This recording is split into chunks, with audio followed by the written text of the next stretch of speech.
In the sweltering summer of the deep south, where cypress trees towered above the murky waters of the bayou like giants, a young boy lay awake at night, his ears straining to catch the whispers of a world beyond the confines of his family's tiny farmhouse. His name was forgotten, his face a map of freckles and curiosity, but his heart was afire with a restless longing. What lay beyond the horizon of his little world? Was it a place of beauty, where the sun dipped into the horizon and painted the sky with hues of crimson and gold? Or was it a place of darkness, where the shadows whispered secrets and the wind howled with a mournful sigh? He lay on his straw mattress, the creaking of the old farmhouse a lullaby to his racing thoughts. His mother, a kind soul with a gentle touch, had long since retired to her own bed, leaving him to the darkness. But he couldn't sleep, his mind a jumble of questions and fears. What if he failed? What if he wasn't good enough? What if the world was cruel and unforgiving? His father, a man of few words but strong hands, had always encouraged him, but even his presence couldn't calm the stormy waters of his mind. As he tossed and turned, a faint scent wafted into his room, carrying with it the sweet fragrance of peach blossoms. The air was heavy with the scent of blooming flowers, and for a moment, the young boy forgot his worries. He forgot the doubts and the fears that plagued him. He forgot everything, and was left with a sense of wonder, of awe, at the mystery of life. But the peace was fleeting. His want, his surface goal, was to leave the farm, to make a name for himself in the world beyond.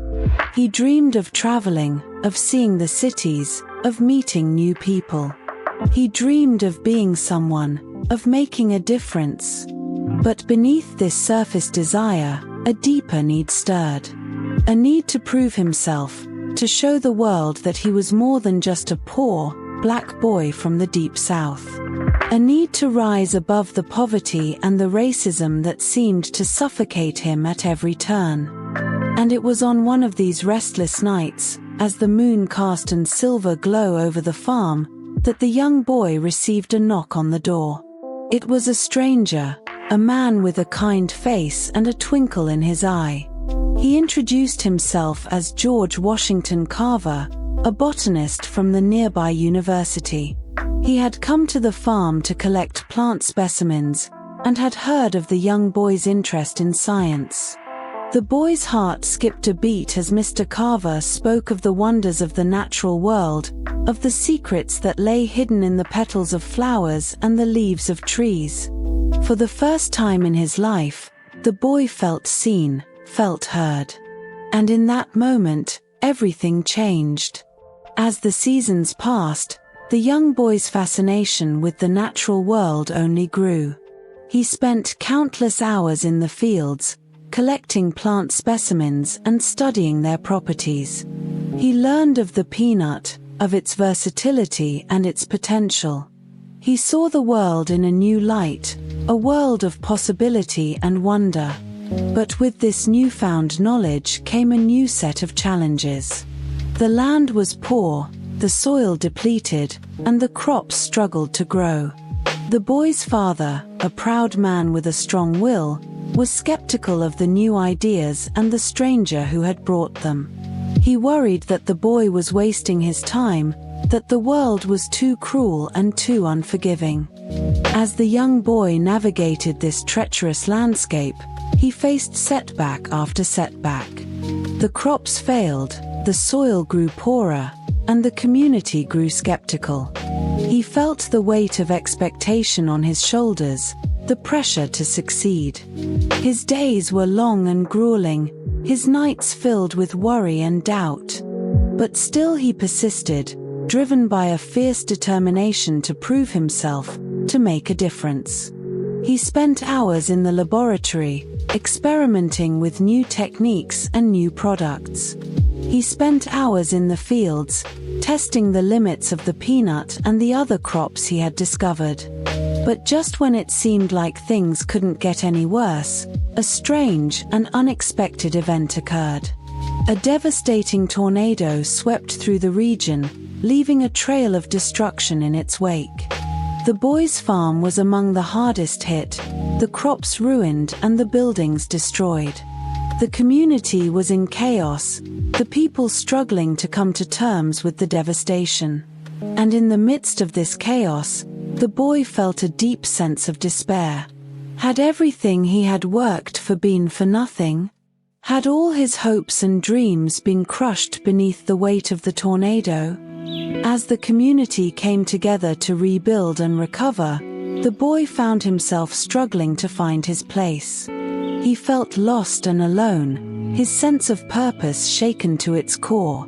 He felt the weight of his need, the deep-seated desire to prove himself, to rise above the poverty and the racism that had haunted him his whole life. And in that moment, he felt the darkness closing in around him, a sense of desperation that threatened to consume him whole.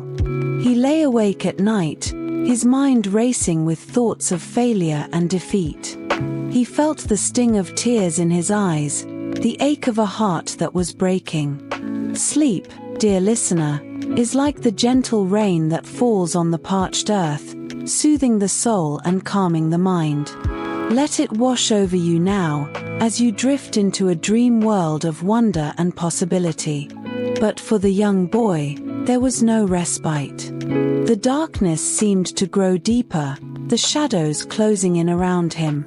He felt the weight of his doubts, the crushing pressure of his fears. And in that moment, he felt the world slipping away from him, a sense of desperation that threatened to consume him whole. As the moon rose high in the sky, the boy's heart sank deeper into despair. The world seemed a cruel and unforgiving place, a place where dreams were crushed and hope was lost. And in that moment, all seemed lost. The boy's need, his deep-seated desire to prove himself, seemed like a distant memory, a fleeting dream that had vanished into the night. The darkness closing in around him, a sense of desperation that threatened to consume him whole. Sleep, dear listener, is like the gentle breeze that stirs the leaves of the trees, rustling the petals of flowers and calming the soul. Let it carry you away now, as you drift into a dream world of wonder and possibility. In the depths of his despair, the boy felt an unseen hand guide him towards the only place that offered solace, the laboratory of George Washington Carver's former teacher, Abraham Lincoln's former teacher, and the boy's beloved mentor, Booker T. Washington. The wooden cabin stood like a beacon, a testament to hope in the desolate landscape of the Alabama countryside. The scent of damp earth and decaying leaves filled the air as the boy approached, his footsteps heavy with the weight of his own doubts. As he entered the cabin, the warm glow of the fireplace enveloped him, chasing away the shadows that had haunted him for so long. Booker T. Washington sat beside the fire, his eyes gleaming with a knowing intensity as he watched the boy approach. The air was thick with the smell of burning wood and the soft hum of crickets outside. "What brings you here, child?" Booker T. Washington asked, his voice like a soothing balm to the boy's troubled soul. The boy poured out his heart, confessing his fears and doubts to the wise old man. Booker T. Washington listened attentively, his eyes never leaving the boy's face as the flames danced and spat in the fireplace. As the boy spoke, the darkness outside seemed to recede, and for the first time in weeks, the moon shone brightly overhead, casting a silvery glow over the cabin. The air grew quieter, the only sound the soft crackle of the fire and the boy's ragged breathing. Booker T. Washington's eyes sparkled with a knowing glint as he rose from his chair, beckoning the boy to follow him outside. The cool night air enveloped them as they walked across the deserted campus, the silence between them speaking volumes about the power of doubt and perseverance. They walked to a small patch of land where Booker T. Washington taught the boy the secret to overcoming fear and self-doubt, the power of experimentation and discovery. Together, they planted seeds in the rich Alabama soil, watching as they sprouted and grew into towering stalks of corn, their leaves rustling softly in the breeze.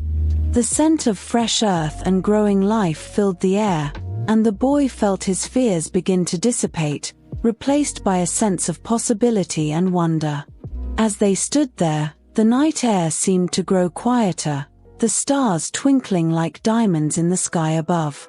Sleep, dear listener, is like the gentle rustle of leaves in the wind, a soothing melody that carries you away to a place of peace and tranquility.